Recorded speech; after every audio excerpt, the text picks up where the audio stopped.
be hearing anything more on the actual audio clip, like the Right. audio drama.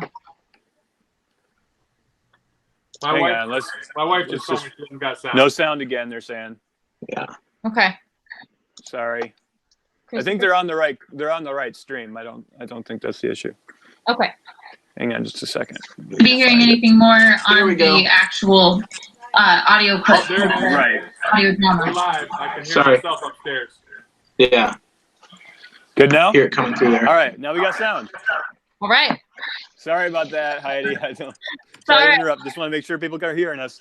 Oh, absolutely. All right. So we gotta do introductions again? I gotta retake that one? Yeah, let's do that again. Let's do that again. Okay. All right. All right. Everybody just want to go around the circle? I'm Josh Hartley. I played Cleopas. I am Jake and Daniel's cousin. Your line was, "It's a long time coming, Josh." It's been a long time coming. Why are you looking at me, Josh? Why do you have to look at me when you say that? I'm looking at all of you. So I'm Daniel Hancock. I'm the director, and I spoke to you guys on Tuesday as well. But yep, this is my cousin Josh, brother Jake, and so a little bit of family. I didn't really think about that factor that we'd be family here, except Mina, who is family in our heart. Yeah, and just as I said before, Mina, who happens to be my family. No, Josh is my cousin, Dale's my brother, and Mina I haven't seen in 10 years, but man, I miss him. I'm Jake Hancock. Yeah. By the way. I play Jesus, and I actually got to hear Mina's voice for the first time in a long time, listening to this broadcast for the last 4 days, and it's been great. Yeah. Great. Yeah. And I'm Mina Gashogo. I played Simon of Cyrene and High Priest Caiaphas. So it was phenomenal. I also I haven't talked to. I think I've talked to Dan the most recently, but even then it's been few and far between, and it feels so good to hear everybody's voices and hear this product. Oh, so good. Yeah, mine is out of state now, so he's a little bit further away from us. So on the West Coast. Yeah, I moved out. Yeah, Seattle to about 5 years ago. Maybe not the spot to be at the moment, considering what's happening. But and I'm sorry, but I have to say that's a minor inconvenience because I have to get Be running. I love it. I knew it was going to happen tonight. I knew it. I didn't have a choice, man. I'm still in the state. I'm still in the state. I can come slap you at any point. You know that, right? Hey, well, you say the word, Mina. Josh, you brought that up. I've heard tell of the slapping story. So I'm curious. What is the story going on here? Oh, okay. I feel like Jake can handle that. So we have to. We were doing the photo shoots, and we were trying to shoot some garden scenes, Garden of Gethsemane scenes, and I don't know if we used those shots or not, or which ones we ended up using. I think we were filming those, and then we were also filming. I think we went right from the children, let the little children come to me, straight to the garden scene. And I had just got done having a little smooch on the cheek from my little niece Mara, who's now a teenager, who was just a child then. She's the one in the production that you hear saying, "Night, Jesus." She's the one. She was just a little girl. I don't know how old was she, Daniel? 5, 6. Yeah, maybe. I don't even know. She seemed like she was 2, but just because she was so small. But we just got done doing that, and we had to move to the garden pictures, or I think the kiss, actually, where Judas was supposed to give me a kiss, and we were going to use a picture from that. And I didn't know what to do to get myself in the character, so I turned to Josh, who's my loyal friend and cousin, and I asked him to give me a nice slap. Josh is a southpaw, and so if you've never been slapped by somebody with their left hand, it feels entirely different than somebody slapping you with their right hand, and you're never ready for it. But I knew he was going to hit me with his left hand, and I thought it would be maybe 6% or 60%, 70%. It was about 110%. These slaps go to 11. So I don't know if we were able to use those pictures. I think I looked a little too angry at Judas.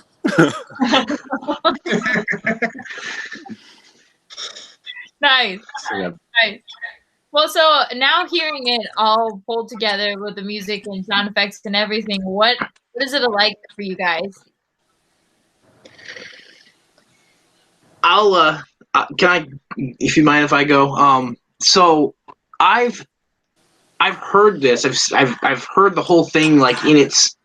I mean, I remember all the way back to when we did when the script first came out, when we sat up. I think it was like up in the loft area at that gym, going over the first table read. Basically, I remember all of it. All the way through, and so like hearing it so many times and knowing the whole story, is one thing. But then when it's all put together, it's it's weird because it's like it, but you didn't expect it to be what it is, and it's actually really really neat to have something that you do know that well be as crisp and different and really kind of fresh in ways, even to the point where Mina and I talked about it. I don't think I remember even recording half the stuff because all I really remember is me and Mina just sitting there laughing in that room more than anything. I remember So that. true. I remember it. I remember. Yeah, you were standing in between us, being like, "Shut up, guys! We got to get this right. Stop laughing." Yeah. I can't remember. There was one line that was like, you were so angry at us when we just couldn't do it. I don't even know what it is, but I just remember that was a thing. I think it was the Passover line, and I'm telling you, I was listening to it, and I was like, "That was it. That was what me and Josh." You added the word "even," Mina. You added the word "even" in there over and over again. And I kept doing Mina, there's no even in that sentence. I don't know why there needs to be an even in there. It's not supposed to be there. And you'd be like, okay, I got it. And then we'd go through the whole bit again. And then out would come that even again. I mean, that had to be like at least 20 takes. Oh, yeah. I just remember it was getting late too, and I just remember we were all tired, and I was just like getting worse as the night went on. And then of course, the laughter won't stop after that, because each time you mess up, it's funnier, Right. Well, once it starts, it just keeps rolling on. Yeah. We pushed through, man. We got it. We did it. Yeah. Nobody I need to like go off your right. I know that's like it's so weird seeing it weird. It's great seeing it now or hearing it now.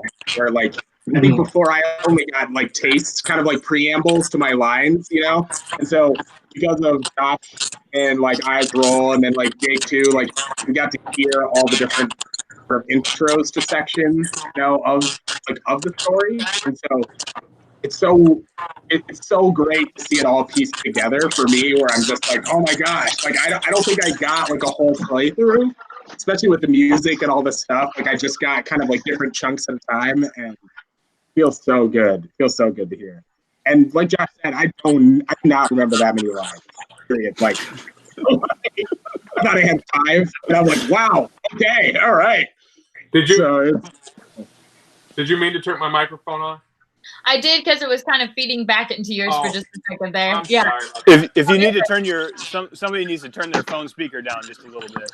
I'll do that. Maybe. All right. Yeah. I kind of got to be what it is. I'm in my basement. There we go. I was going to say some of the only experiences I have with Mina were the photo shoots, not the actual recording. Mina and I didn't do much recording together at all, except for the preliminary stuff when we were just kind of blowing over it and getting started. But we did the photo shoots. We went out to the ledges in Grand Ledge, and it's just weird when you get pictures of stuff. Those moments seem to last forever, and having those pictures from those days, it feels like doesn't it feel like it was a couple years ago? Those pictures do. They don't. That doesn't seem like the 10 years. But it feels like the project's been going on that long. But it does. Those pictures feel like a couple years ago. Yeah, and that's, I think too. Going back to the pictures, I just remember such different moments. When we were doing the voice acting and stuff, it felt like a different production than even just doing the pictures. The pictures, it had its own kind of just. I remember going to the what was it, St. Mary's, cathedrals, back alley, and doing kayak scenes there, and just feeling just the sense of awe, and then the crucifix, props, it's major props to just the makeup, the makeup team. Oh my gosh, I can't believe still I felt like I need to get Jake like a Band-Aid. Like I need to get him like to a hospital immediately. Like every time I look at him. So good. It is good. You know what? That's kind of neat, guys, to hear you talking about this, because for me, I've always had all the pieces in my head from the beginning, and it's hard for me to realize sometimes how little I convey that, I guess, like how the music's going to land, how the stuff is all going to kind of come together, so. If I can interject, I think that one thing that's really interesting is that you specifically as a director have a very good ability, at least with me, and maybe it's that we're cousins, maybe so we have that connection. But I know several times you've been able to explain a scene to me in a way that I was able to kind of get it. And once I get what you're trying to go for, or at least then I have a vision of what I think you want. Right. But usually you had an ability to convey something like that to me, or I think with a lot of people you're able to do it. And once they are able to actually take it upon themselves and they see the actual grand vision, Exactly. that you have kind of there, if you're able to convey that to that actor, to a performer in any way, and I think that's happened a lot we worked together for years with that kind of stuff, but that really helps shape what we are doing. Right, and it's really cool that we have a group that's been as involved in the development process of the production as they are in the scenes and are performing it, So like all of you guys have been a part of this for a lot longer than the actual recording or, like outside of it. Like Mina, you were on the tech crew as well as doing all those other roles, Jake and Josh, you guys have been around for all different parts of the different aspects of it. Josh, we worked on music stuff, a long time before. So it's like we kind of have like the heart of the production. And I was thinking about that because there's so many good things that didn't end up in the final product. Good pieces of music that we created, good photos that we had taken that aren't in the final photo companion, which we may be able to put some of that stuff out in some form. But I'm thinking, man, I really wish that could have made it in there somehow. Some of the songs that we wrote and things like that aren't in the final product. But I feel like the production it gains a life of its own. It has legs, and it kind of like goes off and it's like an entity on its own. It's over there and you're able to like talk about that thing. And so all the people who are a part of it have like the spirit of the project, and so those things, those extra pieces of music, the photo shoots and all the behind the scenes stuff that we did together kind of create this kind of vibe and kind of mood and that big kind of vision, the overarching vision that eventually plays into it. Dan, yeah, or Heidi, if you wouldn't mind me just saying something about that. Yeah, no, go ahead. Yeah. So with the project of End of Darkness, it really started actually in 1996. Dan talks about 2005, but it started in 1996. In 1995, actually, Dan and I would 94 and 5. Dan and I would make up skits. We'd do Robin Hood or something of the like in the living room at our house. We were homeschooled, and that's another thing. But my mom and my mother and father had the audacity before it was popular to homeschool us and gave us the opportunity to have extracurricular education and education that was focused. And the things that we were focused on were the things of God, and it was helpful. And without the support of my mom, there's no way that I would have ever been able to bring myself to portray Jesus in any way like I did for this production. And there's no way that Daniel would have become the director that he has become or the schemer that he's become without my father's example and my mother's example. And I'm grateful for that. Back then when we started, we were encouraged greatly. Daniel had these visions and he wrote a script. Now tell me if I'm wrong, Dan, didn't you write the 1998 play in 96 or 7? 95, yeah. Yeah, 90, okay. Yeah, 96. Yeah, so right around then, at that point, Daniel... We were just tiny, we were just little guys at the time, and I'm barely typing this thing. But yeah, we did. Absolutely. And Daniel had me, he wanted me to get the lines memorized for Jesus because in 2020, in January, he wanted me to do recording some of these lines and getting them just so. And so I started working on them then. And we did perform some stage plays, and we did some other stuff. I know I don't know if I've listened to all the interviews. I don't think you've heard this history, but we did a couple of Jesus plays, the story of the Passion plays as they were in '98 and '99, and then in 2000, Daniel, with encouragement from the whole of our family and a nice group of people that we had at the time, a nice group, he wrote to DreamWorks and got the rights to be able to perform a stage version of the Prince of Egypt. The Prince of Egypt, yeah. And so we were able to do that. And I actually was able to play Ramesses in that. So I actually got to be the bad guy for once, which was fun. And it was a nice break. But we were able to do that. And then the next year we did the book called The Bronze Bow, or it might have been the year after that. I think it was 2000, 2001. And we did Bronze Bow. And then I don't know if there's a link that Dan could send to the viewers of this, or to somehow send to you that you could send to the viewers of this, for a skit that we did years ago called The Mediator. Dan had a vision for that, and we talked it over and painstakingly went over every detail. A very short skit, and it turned into a beautiful thing that showed the mediator, the mediation between God and man in a very short, one song music video. And just moving forward from that, in early 2000s, we started working on this project. We lost a friend in 2003. One of my best friends, one of Dan's best friends, Josh's good friend. I don't know, Mina, did you know Steve Johnson? I don't know if Mina knew him. He was close. No. Yeah, he was a close friend of ours, and he was part of Bible Actors. He actually played roles in a few of our plays, but more than that, he was a really, really close friend of ours. And he got a brain tumor out of nowhere at 17 years old, and he died very shortly after, a couple weeks after.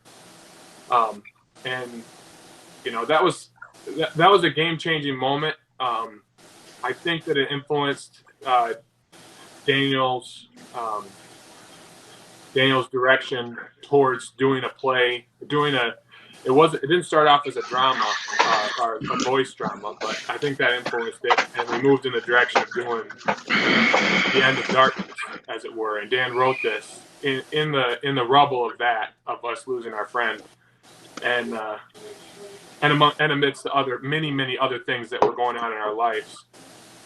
While we dealt with all those things, we thought we were going to do a stage play.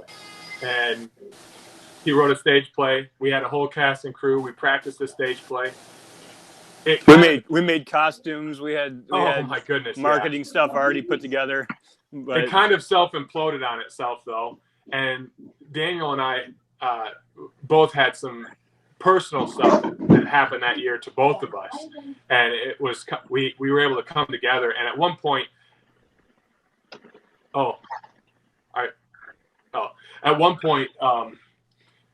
Daniel and I were able to talk and came to the conclusion that maybe the End of Darkness play wasn't for us to reach souls or other people's souls. Maybe it was for our souls. And we were partly right in that. For the team who listened to the production, and heard the words of Jesus all summer while we practiced in sweaty buildings, for myself, who I was able to memorize so many words of Christ and think about them and meditate on them and dwell on them in such a way that it changed who I was going to be for the rest of my life, and who all the different people were going to be that were involved in that project. And I say all that because then, many years went by and it was untouched. And then in 2010, it was this big movement. We picked it back up, and I've heard people talk about that time. 10 years ago we started this project.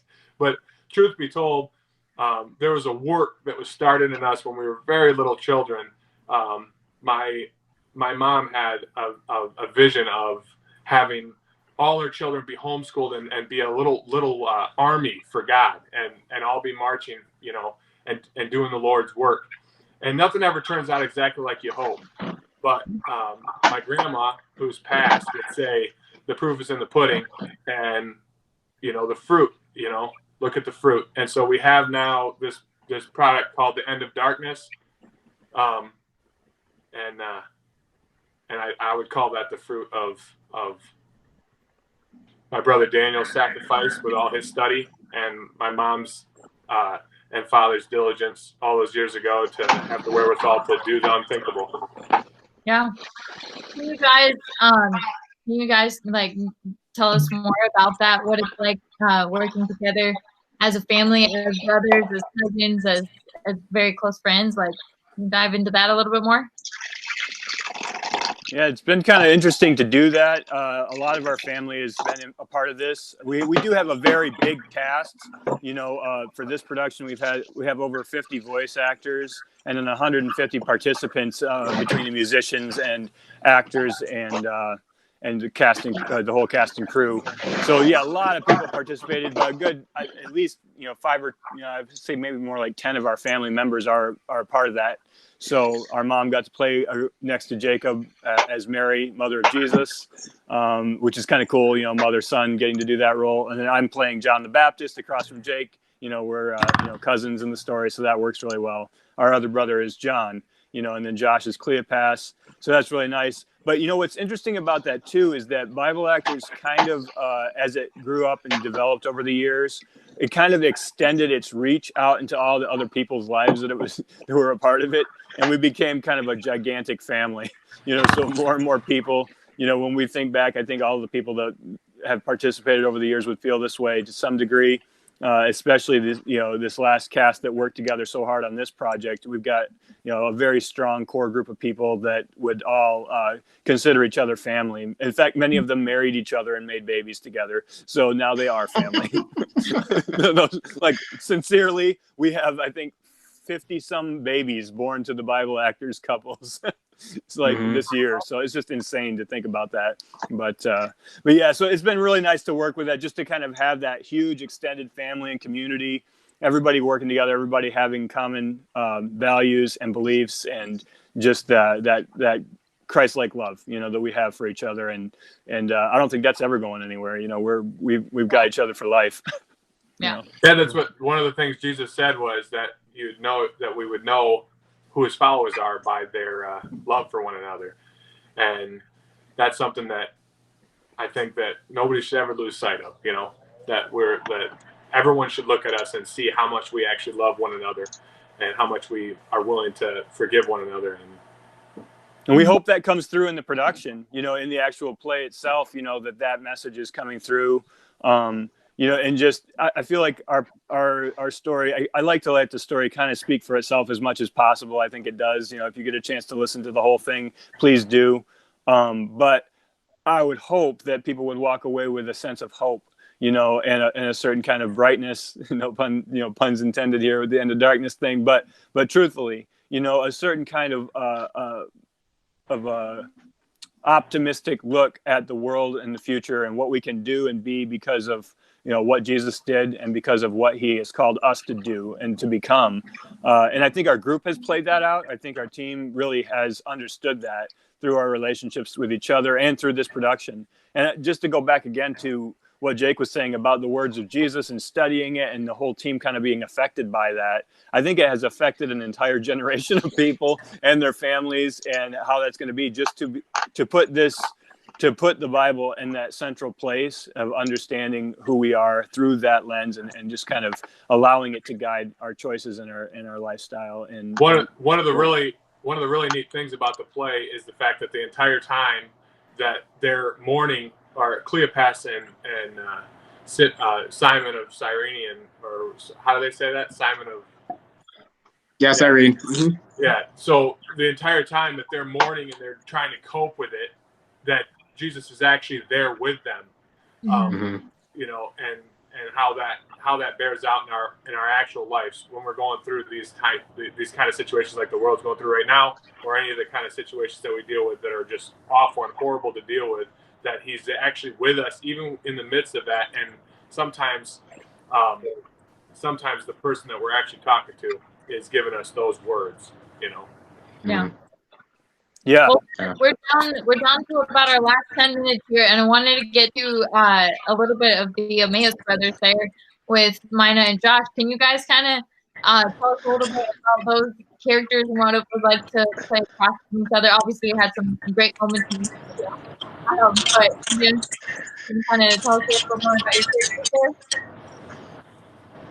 Yeah, totally. I think for me it was cool playing Simon simply because it felt like I was playing the audience, for the entire production.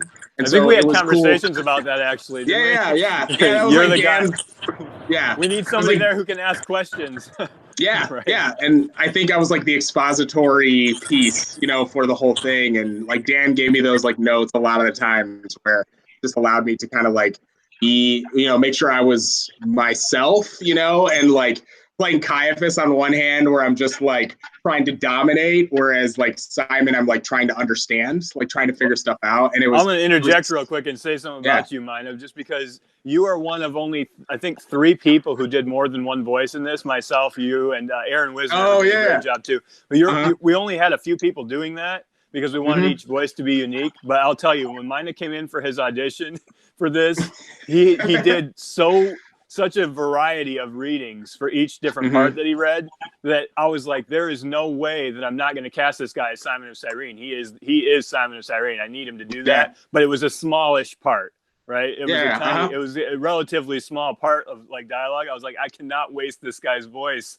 and all of his ability on this one small role. So we were like, we have to cast him in both. So yeah, just amazing work doing both voices. That's really hard for me to accept that was a small role. It's not a small role. It's a small amount of lines that he says.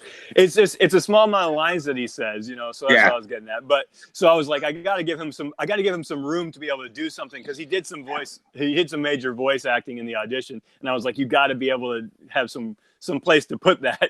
So Caiaphas was absolutely awesome. And I don't think people really noticed that it's you at all. So no, I didn't even notice. I was like, oh my god, oh, is that me? That's like so cool.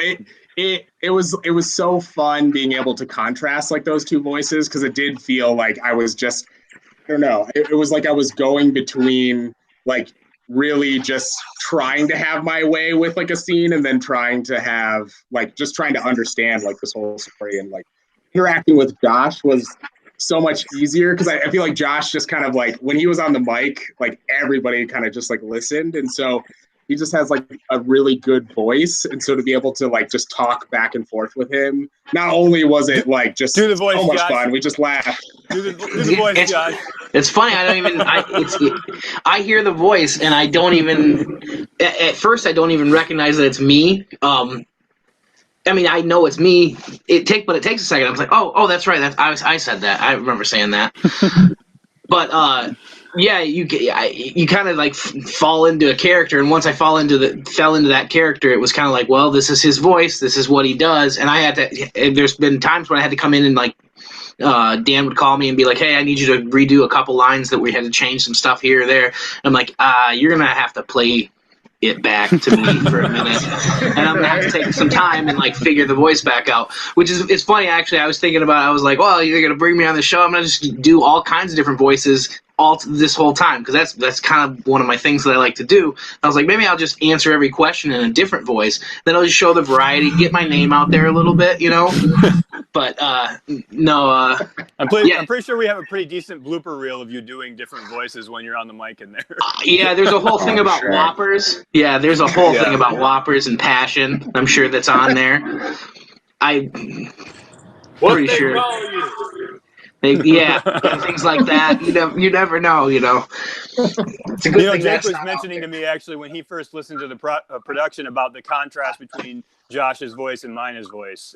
Just the back and forth. You guys have a really nice dynamic there. Mhm.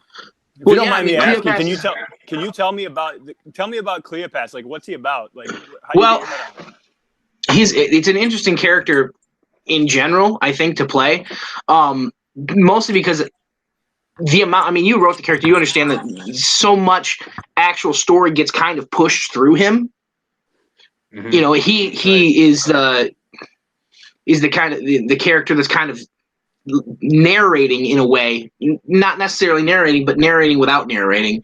Right. And We're sneaky about kind it. of pushing, pushing the story, kind of talking it through. Whereas then you have Simon, who's kind of the audience character, where he's kind of like asking the questions and pulling more of the story out. It's actually really an interesting and neat way to kind of cover that story, which I think is what has been really interesting about this project from the beginning. Is that it's a different perspective. It's not just here's a passion play. It's kind of a different take on that from a different perspective, and you allow that story to kind of flow through a different way and kind of come to the audience in a different way, in a more natural almost. It asks a lot of questions where a lot of times maybe it's just told, straightforward. It forces you to think through some of these things. I think, listening to the finished thing myself, I've heard you guys, the questioning tones of voice that you use and so on. It's really good. It's really good. Hey guys, so I gotta jump in here. We only have about 5 minutes left, so we did get a question from the audience. So if we can end with this one, it says, "What will we see from you guys next?" Any thoughts? Well, we've got a lot of possibilities, lots of room for opportunity to do different types of productions. We're open to whatever comes next. We don't have another project on the schedule yet.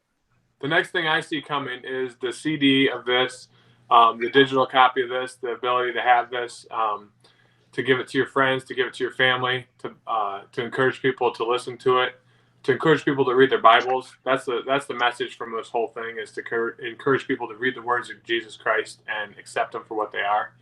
I know we're running out of time, but on that same note, I did want to say, as far as playing the role of Jesus, I wanted to hear about that. I did want to say a little bit about that really quick in the couple seconds that we have left. Playing the role of Jesus was not, it was humbling. And I know people say that usually when somebody says that something was humbling, it sounds like they're saying the opposite of that. Like actually they felt pretty good about playing the role. It's not what it was. It really does set me back on my heels. It exposes me for the sinner that I am, and for the wretch that I am, and I would assume that we all are. And playing the role was not. It was easy because it's always easy to pretend to be something that's totally opposite of what you are. Jesus said at one point he said that if you quiet them, even the rocks will speak out and praise his name. And I would like to think that's what this is, that I'm the rock. I'm the rock that's talking here. And that this production is the rock speaking out. It's something that was going to happen. This production was going to happen. It was going to come out no matter what. It was going to be powerful. It was going to be the words of Jesus. And it didn't matter if Daniel put all his effort into it, or if I did, or if Josh did, or if Mina did. This message is going to be preached. And I'm thankful to the Lord that if we are whatever type of messages we are, whether or not we're the rocks or with the donkey that talks in the Old Testament, whatever we are, message is being preached. I hope that it gives new light to the man who Jesus was, in the sense that he was actually a man who spoke with authority, who didn't kowtow, who wasn't always being sweet and kind and gentle. He was actually firm, and that when he said stuff like snakes that you're a brood of viper to the Pharisees when he said that you're a brood of vipers, when he said something like that to the Pharisees, that there's no way that he could have been saying that nicely. When he called people to repent, he expected them to. And he asked them to turn away from everything that they were doing. He asked them to give up a lot and come and follow him. And I hope that when people hear the words of Jesus in this production, that it gives them a chance to want to go back to those Gospels and read those words again and give them another look. And that's what I was hoping too with this. I just want to say one thought there is that our whole purpose in doing this really is to bring this story to life in a way that's going to make it resonate with people and realize how amazing it actually is, and how much truth is actually there. So you can go back to the Bible and read it again with a new set of eyes to be able to see this stuff the way that it maybe was, really was, so that the power of the story comes through. I think it does, and I think these guys did a great job bringing that about. Good job, all three of you and our whole cast. It was great to see you again. And Heidi, I really want to say thank you for everything that you've done with this. Yes, this is thanks, a really special thing. And Christopher. Yeah, this is super cool.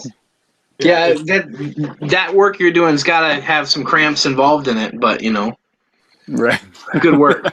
It is good. It's good.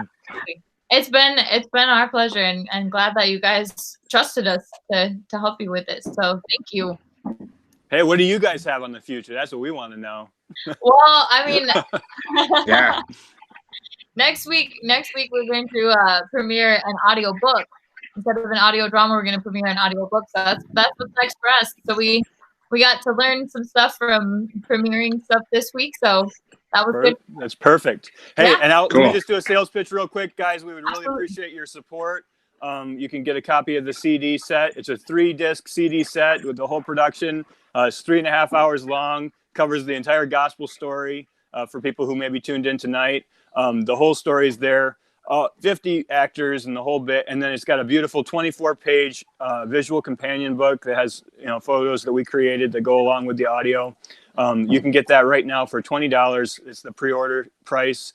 On our website, it'll redirect you to the order form there, BibleActors.com. You can go pick one of those up right now. If you do that today or during the live stream here or during the next couple days before Easter, we will send you an MP3 digital copy of the production immediately so that you can listen to it with family or friends this weekend. Is there any time left, Heidi? We got 1 minute more.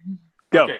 I just wanted to say thank you to Daniel for everything that he's done, all the work that he spent, all the time he spent working with me on every single word that I said and every single word that he wanted to be said and be heard. I want to say thanks to my mom, who was always encouraging and there for me and there for Daniel and for the Bible Actors and for everything that we've wanted to do. And I also want to say thanks to my dad for his devotion and all the work that he put into allowing my family to be what it was when we were young. Also, I want to say thanks to my wife, who bore with me dealing with this project for basically our entire relationship. And thanks to my new children, Emmett, Maverick, and little baby Adelaide. There we go. So And I awesome. will say one more thing if we got 1 second left. We do. We don't. Go ahead. Jeremiah Crockett, you are an awesome photographer. You didn't get talked about in any of these interviews, and you need to be. You're amazing. All right. And Mike Robertson, Dennis Katenko, Richard Freeland, for all the work that you guys have been putting in the last couple of months here to get this together. And the whole team, I really am grateful to everybody for putting all this together. It's a beautiful project. Thank you. Yeah. And thank you All again, the glory Christopher to God. Heidi. Yep. And all glory to God. That's right. Yes. I want to say thanks to this whole meet thing Yeah. because I didn't even know Mina was in Seattle. Yeah. But Hey. now I know. I hadn't talked to you in a minute. I mean, it's just kind of one of those things. It's probably my fault, but I mean, that's how it goes, right? It's life, You man. grow up, you lose hair, things like that. Yeah. It's just a whole Yeah. thing, All right. Yeah. you know. And I want to say thanks to Dan too. Again, Dan, this is so impressive. And throughout these years, you were able to be the leadership in all this. So nice It is job, really guys. impressive. I It's feel so like good to anybody catch could've up. done it in 20 years, but Yeah. Right. 20 years. Hey, I'm glad it's done, guys. I'm glad. There you go. It's my love letter to Bible Actors. You guys hearing? So what are I you love doing? it, Dan. What do you do? What project do you have lined up for the next 25 years? Yeah. Yeah, right? Josh, can you do the voice? Do the voice. Josh, do the voice. Say end of darkness. Which the Cleopas voice or the announcer for the? It's the still same too Well, live. I don't even know. I'd have to hear it, man. It's really that hard. It's just the way it goes. I don't know. All right, I'll do it. All right. End of darkness. No, that's The end of darkness. I there you go. don't. That's not right. That's not I right. don't think it's there. I think you I have lost to hear it. I really have to hear it. Anymore. Yeah. It's like this almost British but not British thing. It's a whole. Yeah. Yep. I gotta get there. Put me in a room with Mina and stand in between us, and we're Let's good. go. I'll There get we you go. there. Exactly. I'm Magic never will doing that happen. again. Magic will happen. Yeah. Thanks, Heidi. Yeah, thank you. I'm Thank so you. sorry that we just. Josh. Thank you for joining us, and thank you to our listening audience too for being a part of this. We hope you really enjoyed it. And as Daniel said, you can go to BibleActors.com to purchase the CDs or the MP3s. And we to see you here at Storytellers with our next projects that are rolling out. But we really hope that you enjoyed this special premiere of End of Darkness, and hope that you'll continue telling people about it. All right, I'm gonna sign off there. See you All right. guys. Thanks. Bye. Thank you. guys.